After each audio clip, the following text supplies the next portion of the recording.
কে আমার খামারটা দেখেছি, এখন আপনাকে দেখাবো আমার কৃষিকাজ আর ফলজ চারা রোপণ। আপনাদের চারা রোপণ থেকে শুরু করে এই যে এটা হচ্ছে চেরি ফল গাছ, ঠিক আছে? এই চেরি ফল গাছ এটা লাগাইছি, দেখা যাক এটা থেকে কীভাবে কীরকম ফলন আশা করা যায়। আর এই যে একটা গাছ, এই গাছটা লাগাইছিলাম আমি মূলত ভাবছিলাম যে এটা এলাচি গাছ, ঠিক আছে? আমি তো গাছ চিনি না, তো ভাবছিলাম যে এলাচি গাছ। তো পরবর্তী সময় আমার দু একজন দেখে বললো যে এটা এলাচি গাছ না, এটা পোলাও গাছ। আমি বললাম যে পোলাও গাছ কি?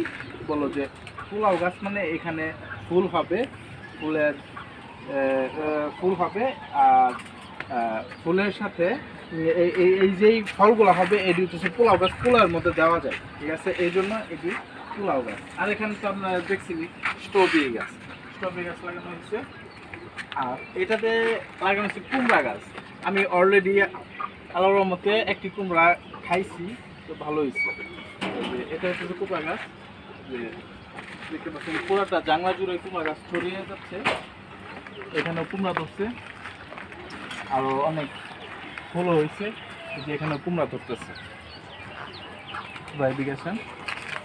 আর এই যে এখানে হচ্ছে আরেকটা কুমড়া গাছ, এখানেও কুমড়া ধরছে। আর এখানে লাগিয়েছিলাম যে লাউ গাছ, তো লাউ গাছ দুইটা লাগানো হয়েছিল, একটা মারা গেছে, তো আরেকটা আছে। তো এটাতে তেমন ফল পাইতেছি না। তো এই যে লাউয়ের সাইজগুলো এই অবস্থায় আছে, তো মনে হয় কোনো পোকার আক্রমণ হয়েছে এই অবস্থায়। আর এখানে কিছু আমার মনে হয় কিছু সার প্রয়োগ করতে হবে।